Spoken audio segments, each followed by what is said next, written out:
Aujourd'hui, j'ai une grande annonce à vous faire et croyez-moi, vous n'êtes pas prêts.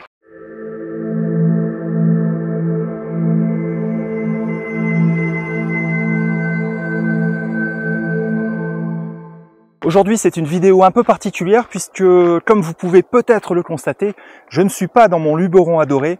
Je suis dans un pays étranger, quelque part en altitude, et je ne suis pas ici pour longtemps. Donc, avant de vous annoncer cette grande nouvelle, je voulais partager avec vous ma façon de travailler, ma façon de m'y prendre pour préparer ma sortie, puisque là, aujourd'hui, je n'ai pas le luxe de partir à l'aventure. J'ai surtout une idée assez précise de ce que je veux faire en termes de photographie, et donc il m'a fallu préparer un minimum ma sortie. Alors pour tout vous dire, j'ai commencé par préparer ma sortie bien sûr sur internet.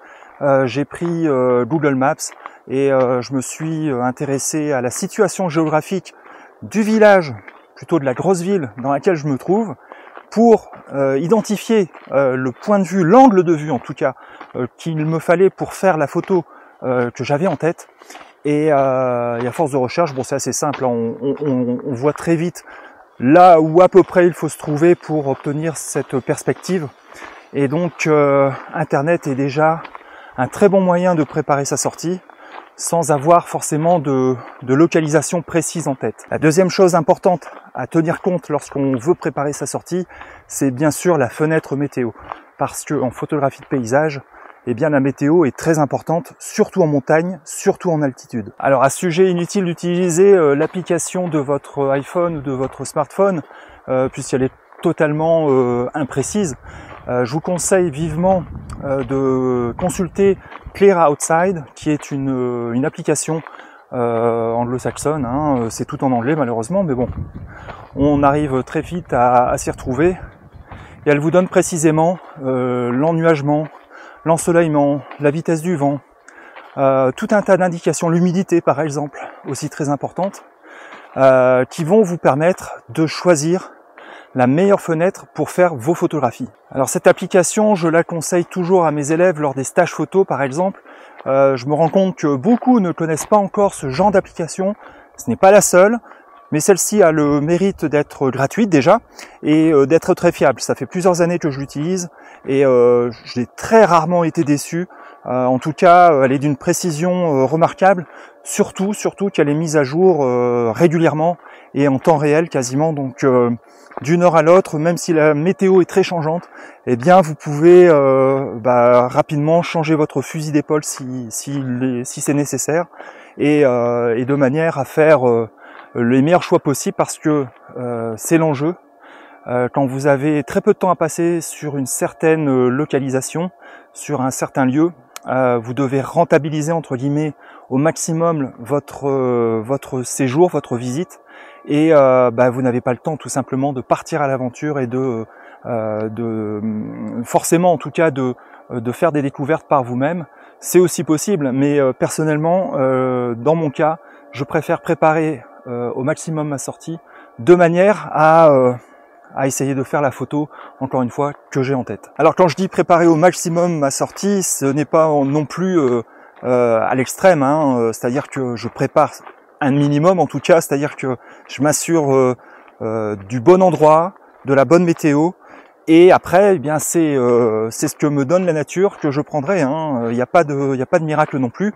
Et d'ailleurs aujourd'hui c'est le cas. Actuellement je suis en repérage, c'est-à-dire que j'espère, si tout va bien, avoir un coucher de soleil dans quelques heures qui pourrait correspondre à ce que je veux faire, et j'espère aussi avoir un lever de soleil demain matin qui, à mon sens, d'après les prévisions météo, sera plus conforme à ce que je voudrais faire. Donc voilà, maintenant c'est la loterie, on va jouer et puis on va bien voir ce qu'on gagne à la sortie. Bon voilà, je crois que j'ai trouvé l'endroit. En tout cas, j'ai trouvé un endroit qui me plaisait bien. C'est pas vraiment ce que j'avais en tête, mais voilà. Je sais pas si vous le reconnaissez. C'est le Mont Cervin, donc je suis ici à Zermatt. J'ai envie de photographier le Matterhorn, l'autre nom du Mont Cervin, pour ce coucher de soleil et le lever de soleil de demain matin. Donc vous comprenez maintenant pourquoi je n'ai pas le luxe de partir comme ça à l'aventure parce qu'il y a énormément de possibilités. Je peux vous dire qu'à chaque virage, on a envie de s'arrêter de faire des photos. Et ici, il faut absolument préparer sa sortie si vous n'avez que quelques heures, voire 1 ou 2 jours comme moi, parce que voilà, c'est tellement plus satisfaisant de repartir avec une image qu'on a en tête et qu'on a envie de créer. Donc d'où l'importance de repérer, d'où l'importance de préparer un minimum sa sortie. Et après, eh bien comme je vous le disais, c'est ce que la nature va nous donner qu'on prendra avec grand bonheur de toute façon. Quoi qu'il en soit, on sera toujours gagnant. À présent, juste pour vous préciser un petit peu ma pensée, ce que j'aimerais faire, c'est photographier le Mont Cervin avec le village de Zermatt dans le bas, à la tombée de la nuit. Donc avec un fort contraste entre le jour qui tombe et les premières couleurs bleutées de la nuit qui sortent, qui apparaissent. Et cet angle ici, ce spot ici me convient à moitié puisque eh bien on ne voit pas le village en fait. On a une très belle vue sur le Mont Cervin, sur quelques chalets ici au premier plan, mais il me manque le village. Donc j'ai fait quelques photos ici déjà super sympas. Vous voyez que le sommet du Mont Cervin est sur le point d'apparaître. Quand je suis arrivé ici, il était complètement dans les nuages. Donc le coucher de soleil est prévu dans 1 heure ou 1 heure et demie maintenant. Je désespère pas que les nuages disparaissent complètement pour laisser apparaître le sommet. En attendant, eh bien, je vais vous annoncer cette grande nouvelle. Vous en doutez peut-être, mais j'avais lancé un sondage il n'y a pas très longtemps sur une destination qui vous intéresserait le plus pour un voyage photo. Et donc, roulement de tambour, cette destination qui arrive en numéro 1 parmi toutes les propositions que j'ai faites, dont ici Zermatt et la Suisse, eh bien c'est les Dolomites, les fabuleuses Dolomites italiennes qui remportent la palme, mais alors haut la main. Ça a été un plébiscite, tout le monde, beaucoup d'entre vous ont choisi de partir photographier les couleurs de l'automne là-bas. Alors maintenant, techniquement, j'ai avancé avec l'agence de voyage, puisque je travaille main dans la main avec une agence de voyage pour organiser ce voyage photo. Et tout est prêt, tout est en ligne. Il vous suffit de cliquer sur le lien juste en dessous de cette vidéo pour découvrir tous les détails, le programme, les prérequis aussi, parce que ce voyage photo ne s'adresse pas à tout le monde, puisque nous sommes en montagne, hein, comme ici. Donc, qui dit montagne dit de la pente, dit de la randonnée, de la marche, et il faut quand même une bonne condition physique. Je dois vous l'avouer. Donc malheureusement, je sais que ce voyage photo ne sera pas pour tout le monde. Et vous ne vous inquiétez pas, si vous faites partie du lot, j'organiserai, si celui-ci marche, eh bien j'organiserai d'autres voyages photo beaucoup plus accessibles pour les personnes ayant des difficultés à se déplacer par exemple, ou souffrant de forts vertiges, parce que là aussi, on va emprunter des chemins qui sont parfois impressionnants pour les personnes qui souffrent de forts troubles de l'équilibre, et donc je ne veux pas que vous soyez mal à l'aise pendant ce voyage photo, donc je préfère vous prévenir tout de suite, il ne conviendra pas à tout le monde, et vous aurez tous les détails en dessous de cette vidéo. Alors autant vous dire que je suis super excité de commencer ce voyage photo, j'ai vraiment hâte d'emmener des passionnés comme moi sur des endroits, sur des spots aussi célèbres, aussi même méconnus que ceux des Dolomites, parce que je les ai arpentés en long, en large et en travers à plusieurs saisons. Et par contre l'automne, ça sera une première pour moi, même si j'ai de bonnes indications sur les spots que je rêve moi-même de photographier à l'automne. Imaginez les mélèzes flamboyants, les premières neiges qui sont tombées sur les sommets, et donc pendant la deuxième quinzaine d'octobre, vous avez un merveilleux contraste entre l'arrivée de l'hiver sur les sommets et la fin de l'automne dans les vallées, ce qui produit en fait de superbes couleurs, de superbes tonalités automnales, et rajouter à ça les majestueux pics des Dolomites qui sont vraiment très photogéniques. En tout cas, moi, c'est un de mes endroits des Alpes préférés, c'est pour ça que je vous l'avais proposé. Je sais que ça attire beaucoup de monde. J'ai rencontré moi-même sur place beaucoup de photographes étrangers qui viennent de très très loin parfois, de l'autre bout de la planète. Donc imaginez aussi la chance qu'on a d'avoir ça à proximité de chez nous, de la France, hein, c'est pas si loin. Vous pouvez même faire le trajet en voiture, ce qui économisera un petit peu sur le budget, parce que c'est vrai, les Dolomites, c'est une destination qui est chère aussi. Hein, se loger sur place, ça coûte cher.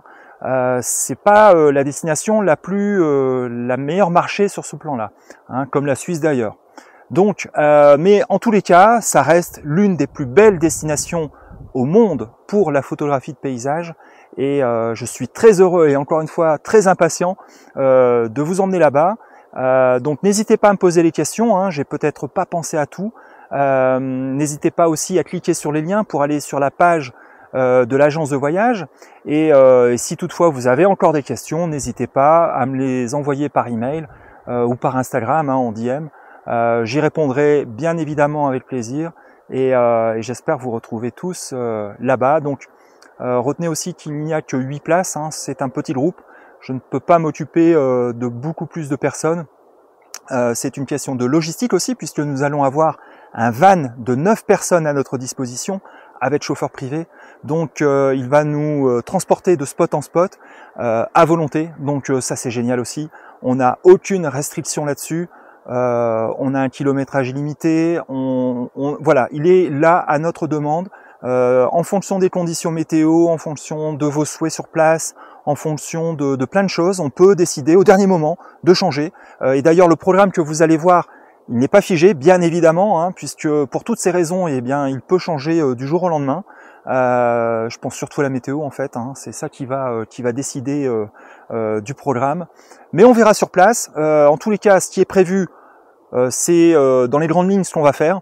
Ça sera certainement dans le désordre par contre, hein, ou peut-être pas. Si tout se passe bien, eh bien, ça sera dans cet ordre-là. Mais attendez-vous à ce qu'il y ait des changements, hein, de dernière minute. Voilà. Donc ne soyez pas butés sur le programme. Si vous avez des idées de votre côté qui ne sont pas répertoriées dans le programme, dites-les moi. On verra si on peut les ajouter. On verra si on peut les faire. Et voilà, rien n'est figé. Et c'est ça qui est chouette, c'est que j'aime m'adapter aux gens, j'aime m'adapter aux personnes. Comme pendant mes stages photo, je m'adapte toujours à ce que veulent faire mes élèves. Et c'est ça qui est très intéressant pour vous et pour moi, c'est que ce n'est pas seulement un voyage photo, c'est aussi un stage photo, c'est-à-dire que vous allez apprendre toutes mes meilleures techniques pour faire de la photo de paysage. Vous allez voir ma manière de travailler. Moi personnellement, je ferai quelques photos, mais je serai surtout là pour vous encadrer, pour vous guider, pour vous conseiller, et surtout pour prendre du plaisir, parce que à chaque fois pendant mes stages photos, c'est de très bons groupes. Donc je ne me fais aucun souci pour ça. Je sais que je vais être avec des gens bienveillants, agréables et désireux d'apprendre, et ça c'est juste du bonheur. Et pendant que je vous parle, eh bien regardez, ça y est, j'ai trouvé le fameux spot photo que je recherchais. On a ici dans le bas le village de Zermatt, le Matterhorn, le Mont Cervin qui commence à se dévoiler. Vous voyez que le soleil se couche derrière les montagnes là-bas, il éclaire de côté la montagne, cette montagne iconique, cette montagne tellement belle. Donc voilà où je vais me tenir ce soir au coucher du soleil et demain matin au lever du soleil, parce que sur mon application Clear Outside, eh bien demain matin il prévoit un ciel très dégagé. Donc je pense que ce soir je vais encore avoir un peu de nuages, mais si ça reste comme ça, c'est ok, et je m'en contenterai avec très grand plaisir.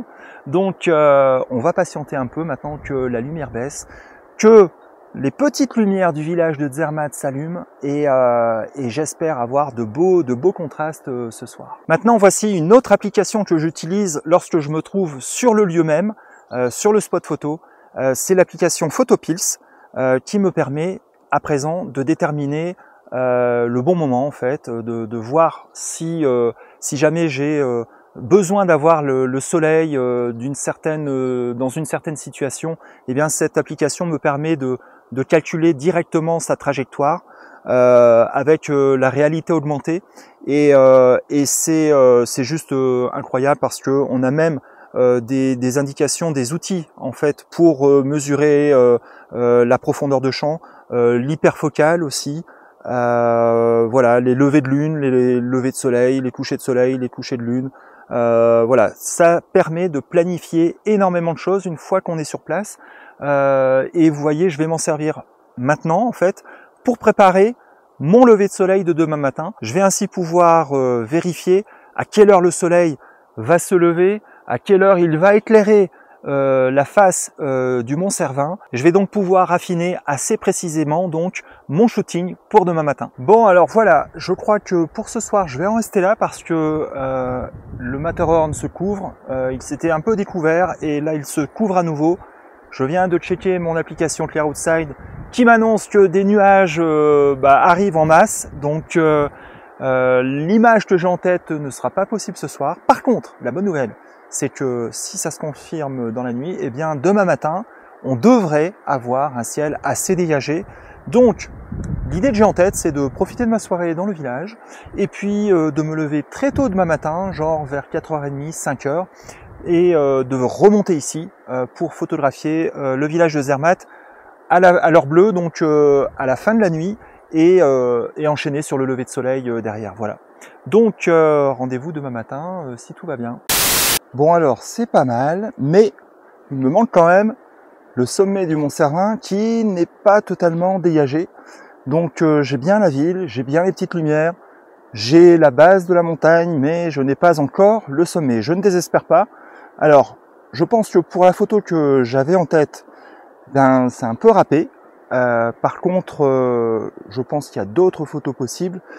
Et vous voyez, bien en montagne, encore moins qu'ailleurs, on ne maîtrise pas la météo, et surtout lorsque les prévisions s'annoncent plutôt bonnes, quelques heures avant, eh bien, on n'obtient pas toujours ce qui est prévu, ce qui est annoncé. Donc, et c'est la même chose pour le voyage dans les Dolomites que je vais organiser, puisqu'on est en montagne aussi, et parfois, eh bien, on devra s'organiser pour optimiser et rentabiliser au maximum le séjour. Donc ça c'est mon travail, et bien évidemment je ferai en sorte que tous les spots visités soient rentabilisés, si je puis parler ainsi. Voilà.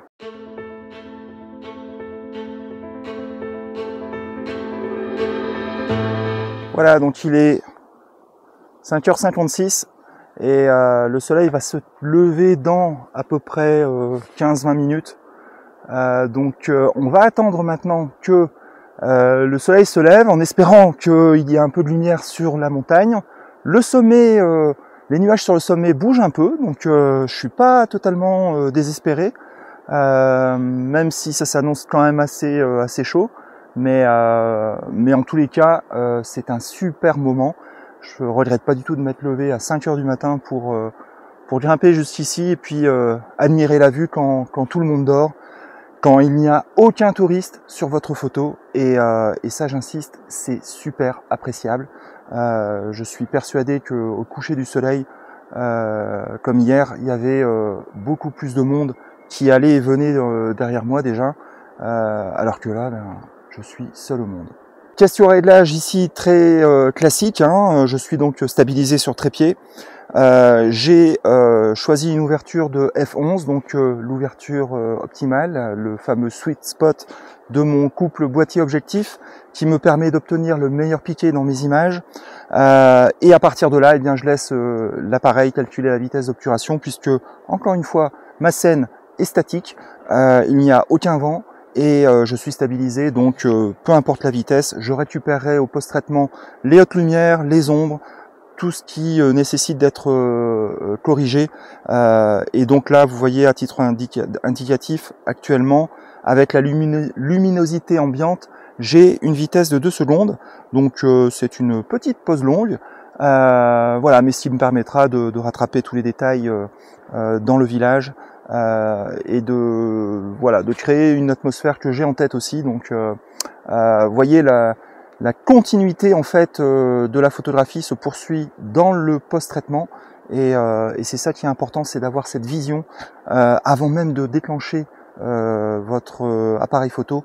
C'est de savoir ce que vous voulez faire, c'est avoir l'idée, c'est avoir les capacités techniques, les compétences pour le faire à la prise de vue, et ensuite poursuivre le travail, prolonger cette vision dans le post-traitement pour enfin éditer un tirage papier pour matérialiser la photographie. Bon, et bien malheureusement, les nuages ne se sont pas dégagés de la pyramide du Matterhorn. Malheureusement, je n'aurai pas la possibilité de faire l'image que j'ai en tête. Il faudra que je revienne pour ça. C'est pas grave, il y a pire comme punition. Mais voilà, maintenant j'attends le lever du soleil. Il vient de se lever puisque je vois des nuages qui se colorent sur le haut.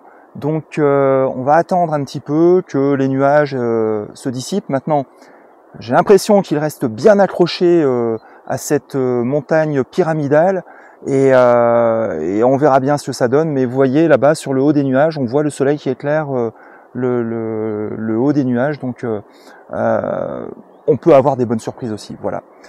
J'avais déjà fait aussi une vidéo à ce sujet sur les déceptions, comment éviter les déceptions, comment gérer les attentes. Et je vous invite à la regarder si vous sentez par moments frustré de ne pas avoir ce que vous voulez. Ça vous permet d'avoir une approche plus philosophique de la photographie et peut-être aussi de la vie en général, hein, comment appréhender les choses.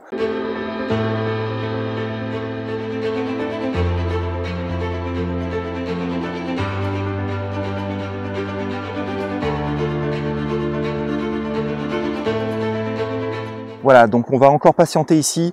La photographie, c'est aussi une histoire de patience, une histoire d'humilité, parce que, encore une fois, on prend ce qu'on nous donne et on n'a pas toujours le choix. Donc voilà, on va faire en sorte de tirer les plus belles photographies de cette scène aujourd'hui, maintenant.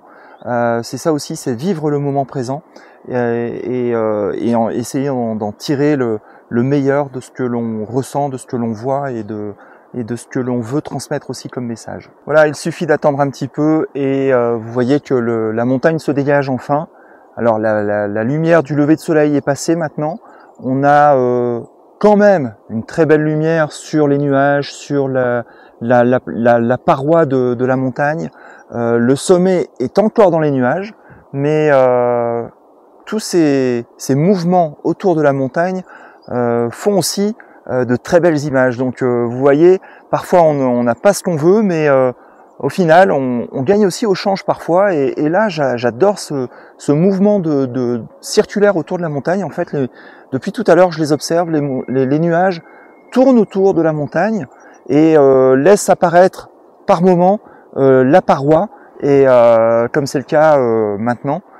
Donc je suis très content de pouvoir assister à ça et capturer ça avec mon appareil photo. C'est absolument magique, on assiste à des moments superbes, magnifiques, tous ces nuages qui tourbillonnent autour du sommet, avec de la neige fraîche qui est tombée pendant la nuit, la lumière qui est horizontale et le village qui s'éveille dans le bas de la vallée, avec les glaciers qui entourent toute cette petite ville là en haute montagne.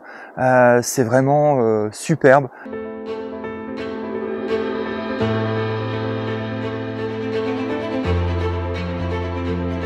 Donc voilà le genre de moment que j'adore capturer, que je vous propose de capturer avec moi dans les Dolomites entre le 16 et le 21 octobre, donc en plein pic de flamboyance des mélèzes. Donc vous allez voir des forêts entières qui sont jaunes, orange, flamboyants, avec les premières neiges normalement qui tombent sur les sommets. Ça promet un spectacle de fou. Donc je vous donne rendez-vous sur le lien juste en dessous de cette vidéo qui vous donne tous les détails sur ce voyage photo dans les Dolomites au mois d'octobre 2023, et j'espère vous y retrouver. N'hésitez pas à me poser toutes les questions que vous avez si vous avez besoin d'informations complémentaires, et puis moi je vous retrouve maintenant très bientôt pour une nouvelle vidéo, parce que aujourd'hui vous voyez la journée ne fait que commencer et j'ai envie de faire une superbe randonnée sur les hauteurs. Donc il y a des lacs de montagne absolument incroyables avec des vues sur le Matterhorn qui pourraient faire de superbes photos. Donc voilà, je vous laisse ici, je vous souhaite de bonnes photos et à bientôt. Ciao!